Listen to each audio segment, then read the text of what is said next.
I never thought something like this would happen to me. Honestly, I thought I knew my wife inside out. We'd been together for over 5 years, married for 3, and I'd always believed we had a foundation built on trust.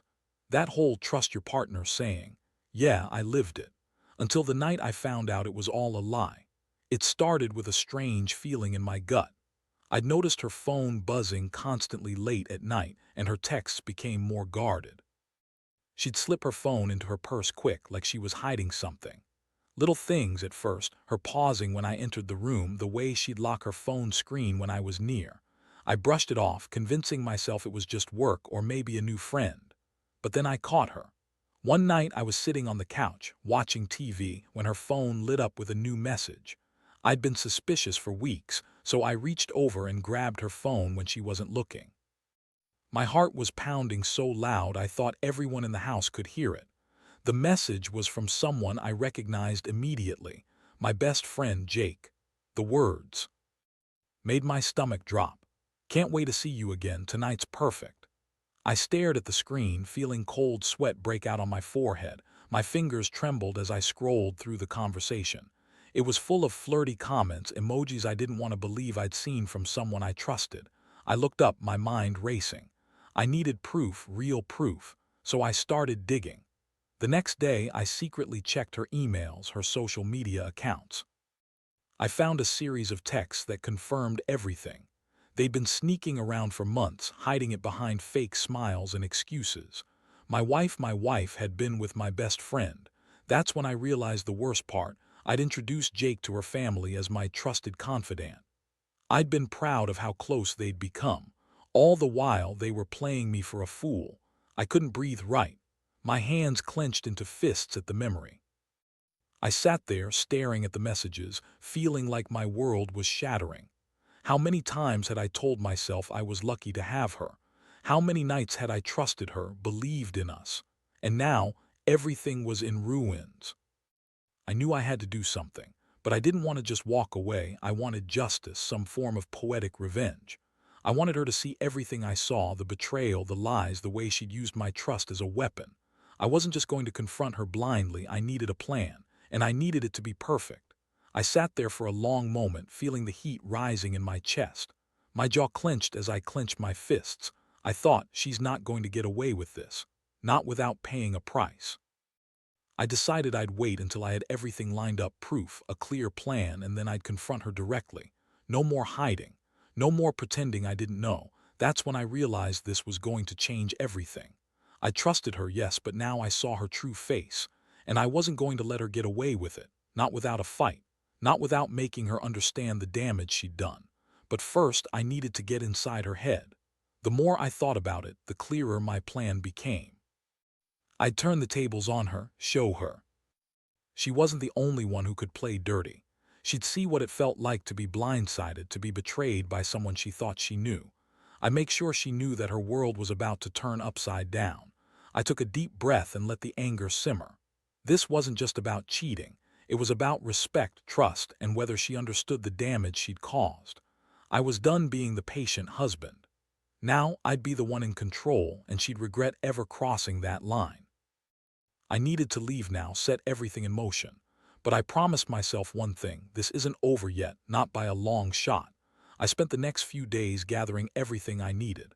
I wasn't just going to confront her blindly. I wanted her to see that I knew and that I had proof. I went through her phone again, finding every covert message, every secret emoji, and every lie she'd spun. I even managed to get access to her email account. It was all sitting there, laid out in black and white, like a map of her betrayal. While she went about her days pretending everything was normal, I felt the simmering rage building in my chest. I'd see her smile, hear her laugh, but inside I was like a volcano about to erupt. I couldn't believe I'd trusted her so blindly. My mind kept replaying every moment, those quiet evenings at home, her gentle touch, the way she'd look at me and lie through her teeth. One morning, she left her phone unattended on the kitchen counter. I didn't hesitate. I grabbed it quick, unlocking it with her password. She had it set so I could see her notifications. She was careless, or maybe just confident she'd never get caught. I scrolled through her messages again, but this time I looked for something more recent, something that showed her absolute confidence in her lies. There, buried in a long chain of texts, was a message from Jake. "Tonight's the night. I've never been this sure about anything." I clenched my jaw so tight it hurt. That was the final piece. I took screenshots, saved everything to my secret folder, and then I turned off her phone. If I was going to do this right, I had to be thorough. The plan was simple but cruel in its efficiency. I decided I'd wait until she was out, then plant some evidence, something that would make her realize I knew everything. I wanted her to feel what I'd been feeling since I discovered her lies: the sting of betrayal, the loss of trust, the sense of being utterly powerless. That evening, she left for what she said was a girls' night out, but I knew better. I slipped into her purse when she wasn't looking, grabbing her keys and her phone. I wanted to leave her a little message, a reminder that her secrets wouldn't stay hidden forever. I went through her closet and found a pair of her jewelry pieces, small, meaningful gifts from Jake. I took those too and left a note on the mirror in the bathroom, simple, direct, brutal. "Look what I found, time to talk." I didn't sign my name. I just left it there, knowing she'd see it when she got home. I hid in the shadows, watching her wave her friends goodbye from her window. My stomach twisted. I felt sick, yet strangely alive, because I knew I was inching closer to closure. When she finally returned just after midnight, she was visibly shaken. Her face was pale, eyes wide, and her hands trembled as she unlocked the door. She saw the note first, then the jewelry pieces. I could see her eyes flicker with recognition. My heart hammered in my chest, but I kept my voice steady. "Surprised to see all this?" I asked, stepping out of the shadows. She spun around, clutching her purse like it was her last lifeline. Her voice cracked. "What is this? How did you?" I cut her off. "You've been lying to me for months." "I've known for a while, but I wanted you to see that I know everything now." Her face contorted with guilt and fear. "I didn't mean for it to go this far. It just happened. I didn't want you to get hurt." "Didn't want me to get hurt?" I scoffed. "You betrayed me with someone I trusted, someone I introduced to my family as my confidant. Do you realize what you did? How much you ripped apart everything we built?" She looked down, unable to meet my eyes. "It was a mistake." "I was stupid. You're damn right it was a mistake," I snapped. "And I'm done pretending it didn't hurt. You lied, you cheated, and you used me. That's what this is about." Her shoulders shook as she tried to speak, but I was already turning away. I knew this was just the beginning. I had everything I needed. I was going to make her feel exactly what I'd felt: uttered, betrayed, and humiliated. Walking out that door, I knew I'd never trust her again. But I also knew I'd make her regret ever crossing me. Sometimes the best revenge is simply taking back your power. And that's exactly what I was about to do. Would you like me to continue? The fallout hit me harder than I expected. I thought that once I confronted her, everything would explode immediately. But no, she played it cool at first, acting like she was sorry, like she wanted to fix everything. That's what made me realize she didn't understand the damage she'd caused. She thought a sorry and some tears could undo what she'd done. But I wasn't about to let her off that easy. Over the next few days, I kept my distance, watching her from a distance, her actions, her reactions. I kept the evidence I'd gathered close, not trusting her to keep her story straight. Every time she tried to act normal, I felt the rush of anger inside me spike. She was so good at pretending, so skilled at hiding her guilt behind that fake smile, but I saw through it. The little tells, her fidgeting, the way she avoided eye contact, said she was still nervous, still guilty. Good.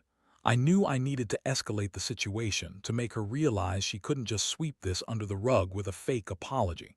I wasn't finished. Not by a long shot. I started planning my next move, something that would push her further, make her understand she'd crossed a line that couldn't be uncrossed. One evening, I decided to reintroduce her to the truth of her betrayal publicly but subtly. I staged a situation where she'd see she wasn't the only one with secrets. I knew her social media was still active, full of pictures of her and Jake, of them smiling and acting like everything was perfect. So I set a trap. I created a fake profile, just a simple account under a pseudonym, someone who'd reach out, act interested, and then start asking questions. It took me a couple of days to get the ball rolling, but I finally sent her a message from the fake profile. I kept it vague at first, just a casual, "Hey, I saw your recent post. Looks like things are going well." It was enough to get her attention, and she responded quickly, happily exchanging pleasantries. But then I started pushing it a little, asking about her secret affair, trying to bait a confession. Her reply chilled me. "I don't know what you're talking about." That was her quick deflection, but I could see her hesitation. She was lying again, trying to pretend she was innocent. I didn't reply right away. Instead, I kept building the scenario, slowly revealing the truth that I'd discovered. I sent her snippets of the actual conversations, the screenshots I'd taken, just enough to make her panic. Next, I took a screenshot of her recent social media post, one she thought no one was looking at, and I sent it to her. It was her, smiling with Jake in front of that fancy restaurant where they'd spent so many nights. I added a caption, "Nice to see your happy moments. Too bad they're all fake." Her fingers froze over her phone, then she responded with a flurry of angry, defensive messages. I kept quiet, letting her stew. That's when I decided to give her a little taste of what was coming. I told her I had more, that I knew everything she tried to hide. I told her that I was going to show everyone, her family, our friends, what she really was. The guilt hit her hard. I could see it in her eyes. She started pleading, begging me not to ruin her life. But I knew better than to back down now. I realized that she'd been living in a bubble, a false sense of security that her lies could stay hidden forever. I was going to burst that bubble, not with just words, but with undeniable proof that her perfect facade was nothing but a sham. The more she begged, the more I felt the satisfaction building inside me. I was finally taking control of the situation. That night, I sat alone in my room, staring at my phone, ready to send the final piece of evidence. I had a plan to make her feel the shame she'd inflicted on me, public, relentless, and humiliating. I knew I could turn her world upside down, but I also knew that once I did this, there was no going back. This was more than just revenge. It was about reclaiming myself from the wreckage she'd created. I closed my eyes for a moment, feeling the weight of what I was about to do. Then I opened my eyes, clicked send, and watched her reaction come through, an explosion of panic, denial, and desperation. It was exactly what I wanted. She was finally cornered, and I was just getting started. "Would you like me to continue?" The next morning, I could feel the shift in the air before I even opened my eyes. The house was too quiet, the usual hum of her moving around absent. I knew she'd been up all night, probably trying to figure out how everything fell apart so fast. I wasn't about to stop her from feeling the full weight of her betrayal. That's what this was about, making her see that there's no hiding from the truth once it's out. I got up, brewing my coffee with a calm I didn't feel. Inside, I was burning with a mixture of satisfaction and rage. Her phone buzzed constantly, the notifications flooding in from her social media, her email, the messages I'd sent. I kept my distance, let her stew in her own panic. She finally came out of her room, her face pale, eyes wide and red-rimmed. She looked like she'd aged 10 years overnight. "Morning," I said flatly, keeping my voice even. "Did you sleep?" She avoided my eyes. I don't know what you're talking about. What's going on?" I took a step closer, deliberately slow, so she could see I meant business. "You know exactly what's going on. I sent you those screenshots. Your secret's out now. Everyone knows." Her hands trembled as she reached for her phone. "You're lying. This can't be true. You're just trying to hurt me." I shook my head slowly. "No, I'm trying to wake you up. You betrayed me, and I'm done pretending I didn't see it all. You were so confident you could hide your lies, but the truth always finds a way." I paused, watching her face contort with guilt, then added, "You're not just a cheater, you're a liar, a hypocrite.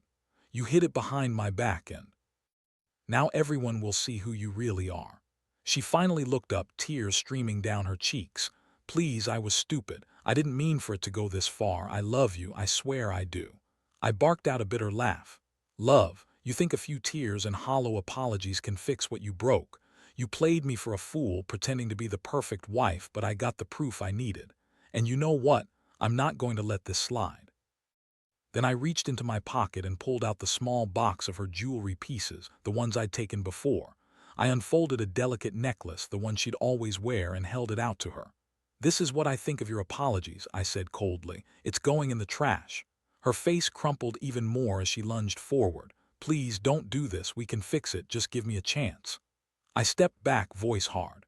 No, not this time. You've had your chance and you threw it away.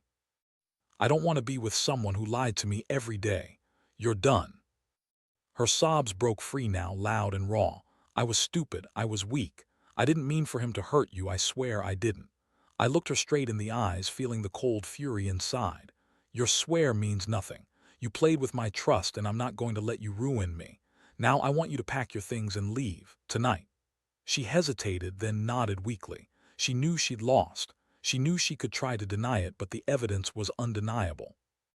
And I was done waiting for her to come around. I'd already made my decision.